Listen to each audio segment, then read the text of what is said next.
bukan itunya dirapatkan, tumitnya dibuka. Bukan, dibuka. Afwan, ya ini dibuka. Nah, seperti itu. Jadi kalau lagi ngatur shaf, kakinya jangan seperti kipas begini ya. Tetapi ini tumitnya dibuka. Dan ukurannya, ukuran standar pundak ini ukuran standar. Ya. Maka telapak kaki antum buka seukuran itu saja. Tidak usah masuk ke shaf orang di sebelah. Ya. Ini serius memang, karena kadang-kadang ada orang badannya kecil, kakinya besar gitu kan. Atau dia ikuti sejadahnya. Nah ini manfaatnya kalau kaki rapat begini, otomatis betis juga ketemu, pundak pun ketemu. Ini yang masuk dalam hadis Nabi SAW. Siapa yang sholat seperti ini, tidak akan dimasuki oleh syaitan di antara safnya. Sebagaimana Nabi SAW mengatakan, rapatkan dan luruskan saf kalian, jangan buat ada celah buat syaitan.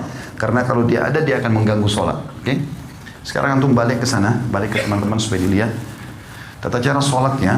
Coba takbir Allahu Akbar seperti yang kita sudah pelajari. Ya, ininya dihadapkan ke depan, ini rapat ya. Ini jarak kurang lebih 1 jengkal dari sini. Tidak usah dikakukan tangannya. Coba, ya ininya juga sejajar sama ini atau sejajar sama kuping. Ini nggak usah ikut pundaknya, tangannya aja. Ya. Antum nggak usah takut, saya tidak hukum. Coba dilenturkan saja, lihat saya, dilenturkan saja tangannya. Nggak usah kaku, ini semuanya ke depan dan rapat. Sejajar dengan pundak atau sejajar sama kuping. Ya. Ya. Ini ujung kuping. Dan ini standar tadi saya bilang.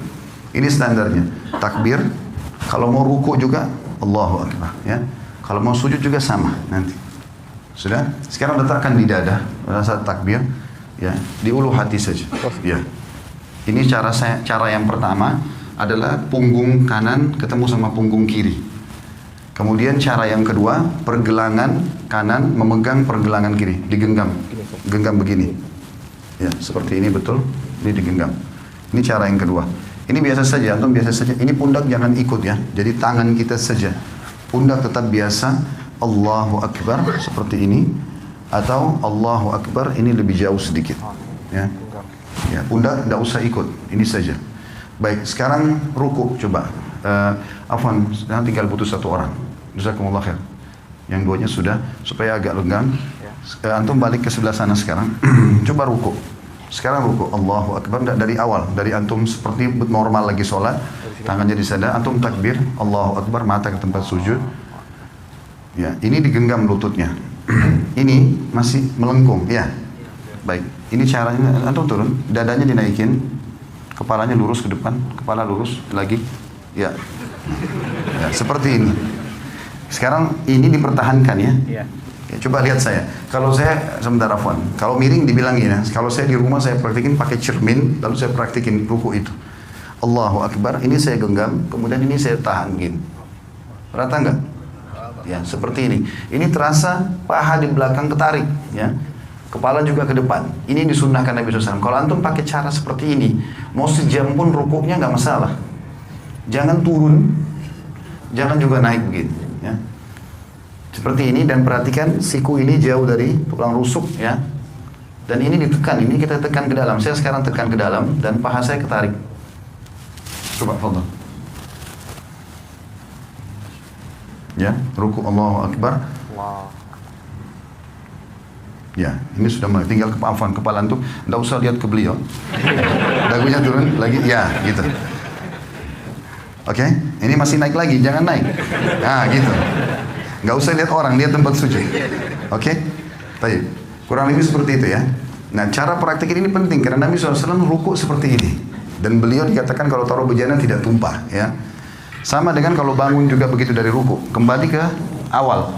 Begitu bangun dari ruku, Allahu Akbar, kita bangun, Sami Allahu liman hamidah. Mata jangan kemana-mana, tetap bersujud.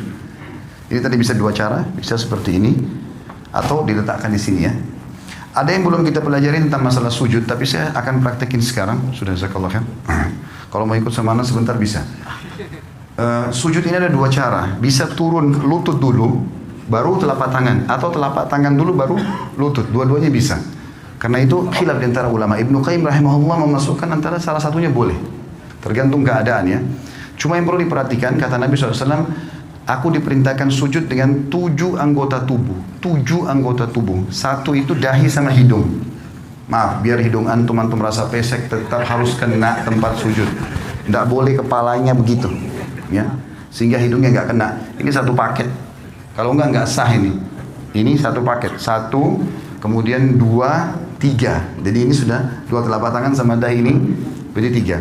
Lutut dua, berarti lima. Dua telapak kaki, tujuh. Tujuh anggota tubuh ini. Nah, caranya adalah Nabi SAW, kata Ibnu Mas'ud, kami dilarang oleh Nabi SAW untuk sujud seperti anjing sedang duduk. Perhatikan kalau anjing duduk, sikunya kesentuh tanah kan? Antum tidak boleh sentuh tanah. Tulang ini, siku nggak boleh kena ke tulang rusuk, ya. Dan usahakan ada jarak antara perut kita, paha sama siku ini. Kira-kira jarak di mana antum bisa merasa nyaman bernafas. Karena pada saat sujud kita butuh sirkulasi udara supaya bisa lama.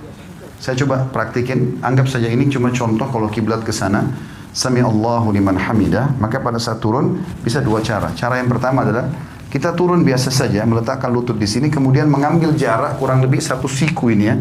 Di sini satu siku ini jaraknya, baru meletakkan tangan di sini. Tangan itu seperti ini ya kondisinya, seperti tadi orang takbir. Allahu Akbar, lalu letakkan kepala. Yang perlu diperhatikan adalah telapak kaki juga harus rapat. Saya menghadap kiblat sekarang. Afwan. Pada saat turun ini, kemudian letakkan jarak seperti ini, baru Allahu Akbar. Jangan begini ya, terlalu dekat sehingga tidak bisa bernafas, atau ada juga orang terlalu jauh. Tapi anjuran ulama adalah satu siku dari lutut kita, kurang lebih jaraknya begini, ini kita letakkan telapak tangan di sini dan rapat semuanya seperti ini. Atau cara yang kedua itu adalah telapak tangan dulu yang turun.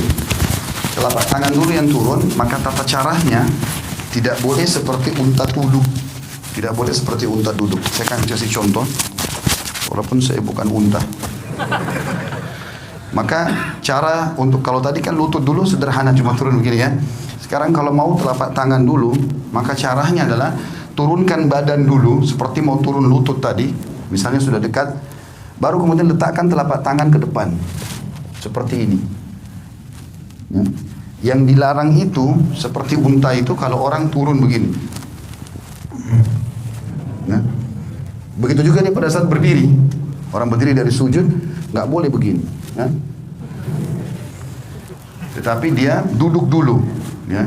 Saya ulangi. Jadi kalau orang turun sujud yang kedua, kita turun seperti agak mendekati tempat sujud, kemudian baru letakkan telapak tangan ke depan, barulah kita sujud ya.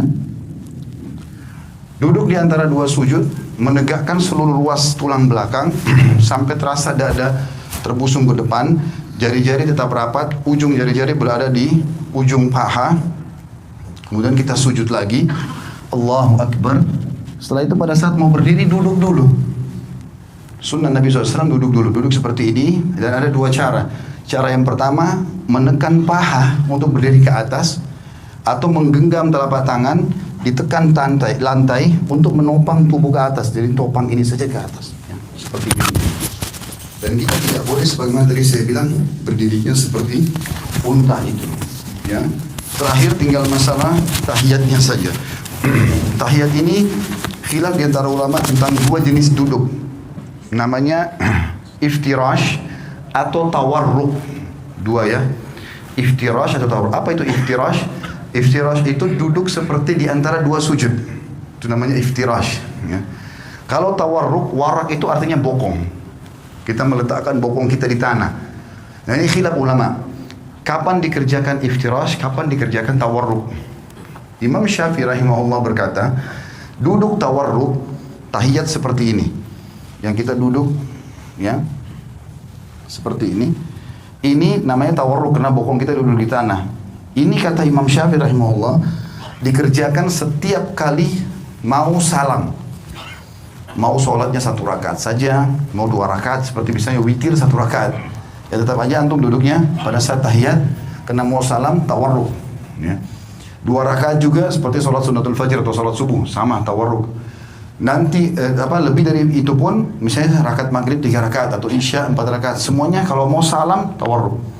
Kalau jumhur ulama Imam Ahmad dan Imam Malik mengatakan tidak.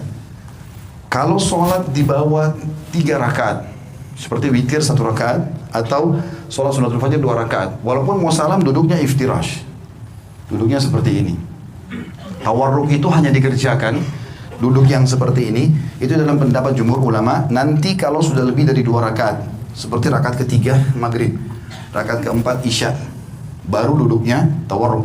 Dua-duanya ini boleh ya, karena ini khilaf diantara ulama, kita nggak boleh nyalain orang. Jadi kalau antum lihat ada orang tahiyat kedua, ya tahiyat akhir misalnya, sholat subuh duduknya begini, jangan disalahkan. Karena itu pendapat Imam Malik dan Imam Ahmad, dan itu jumhur ulama.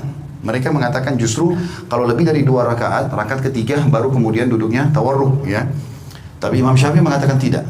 Jadi kalau ada yang sholat witir pun 1 rakaat sudah iftirash tawarruk, maka itu berarti mengikuti mazhab Syafi'iyah. Tinggal yang saya mau titik beratkan teman-teman masalah salam dan tata cara mengubah dari iftirash ke tawarruk.